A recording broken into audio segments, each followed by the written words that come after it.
मुझे आज चौथा दिन है और ये मेरा धान सूखा हुआ मेरे को नहीं खरीद रहे, जिनकी सेटिंग होती है उन्हीं का धान खरीद रहे हैं। बहुत बड़ा घोटाला है इस मंडी के अंदर। मैं विशेष नहीं कह सकता, लेकिन ये टोटली मिलरों की सेटिंग से धान बेच रहे हैं। ये टोटल मिलरों की सेटिंग से यूपी के रजिस्ट्रेशनों पर ये धान बेच रहे हैं। ये कर्मचारी मिले हुए हैं टोटली। होडल की अनाज मंडी में धान की खरीद एजेंसियों व मिलरों की सांठगांठ के चलते किसानों ने मार्केट कमेटी कार्यालय पर हंगामा कर दिया। किसानों का आरोप था कि धान की सरकारी खरीद एजेंसियों के अधिकारियों की बजाय मिलर नमी व खरीद करने आते हैं। किसानों का आरोप था कि मिलरों ने अपने नमी चेक करने वाले मीटरों को अधिक नमी दिखाने पर सेट किया हुआ है।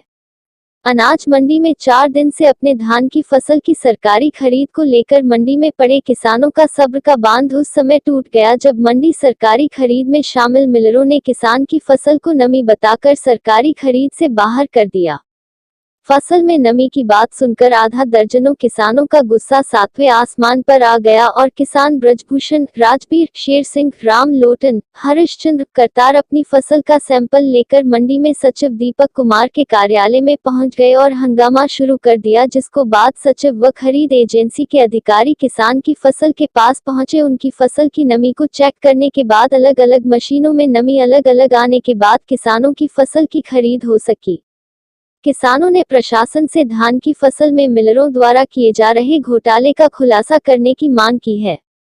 जब किसानों ने हंगामा किया तो जब जाकर उनकी फसल की खरीद की गई। किसानों ने कहा कि उनकी कोई सुनने वाला नहीं है और होडल मंडी में बड़ा ही घोटाला किया जा रहा है, इसकी सरकार को जांच करानी चाहिए। जब इस बारे में मार्केट कमेटी के सेक्रेटरी दीपक से बात की तो उन्होंने कहा कि नमी की वजह से यह दिक्कत आ रही है और मशीन से अलग नमी आती है, जिस वजह से किसान परेशान है। उन्होंने कहा कि सभी किसानों को समझाया गया है और उनकी फसल की खरीद शुरू कर दी है। क्या समस्या थी मंडी में? समस्या यही है जी, कई दिन आते डोल रहे हैं हम और बिके ना है और काई के डोर जहाँ तो मारू ना ले। अच्छा, हाँ, आपका धान नहीं बिक रहा सरकार रेट? हाँ ना बिक रहा जी। क्या मतलब के कितने में खरीदे थे? 12 शेर 11 शेर। अच्छा, हाँ, मतलब क्या क्या कमी बताते हैं? कमी नहीं कह दे, कभी तो सुखा के लाम है तो भाई सूखो ज्यादा है और आलो लाम है तो यू आलो है हरियो है यू। ये बताइए आपकी क्या समस्या थी? मेरी समस्या ये थी, ये मेरी फसल का उचित रेट ना दे करके ये मिलरों को मेरे धान को दिखाते हैं और मिलर कम रेट पे मेरे धान को खरीदने का राजी था, सरकारी रेट पे नहीं था। मैंने बार बार चक्कर काटने के बाद, मेरे प्रेशर बनने के बाद में, ये मीडिया के प्रेशर बनने के बाद में मौके तक आए, डेयरी भी मौके पर नहीं देख रही। आप कितने दिनों से मंडी में थे? मुझे आज चौथा दिन है और ये मेरा धान सूखा हुआ मेरे को नहीं खरीद रहे, जिनकी सेटिंग होती है उन्हीं का धान खरीद रहे हैं। बहुत बड़ा घोटाला है इस मंडी के अंदर। ये यूपी के रजिस्ट्रेशनों पर धान को बेच रहे हैं ये लोग, मिलरों से सेटिंग करके। नहीं, और जो मोक्सर बताने वाली मशीन है, यही मशीन इसी ढेर में कल 17.5 दिखा रही है, आज ये 20 दिखा रही है मेरे ढेर में, जबकि कम होना चाहिए। मैंने आज उसको हवा लगवाई, पंखा से बरसवाया। नहीं, आप जो अपनी एक निजी मशीन लेकर आए हो उसमें कितना उसमें 1-1.5 पॉइंट का अंतर था।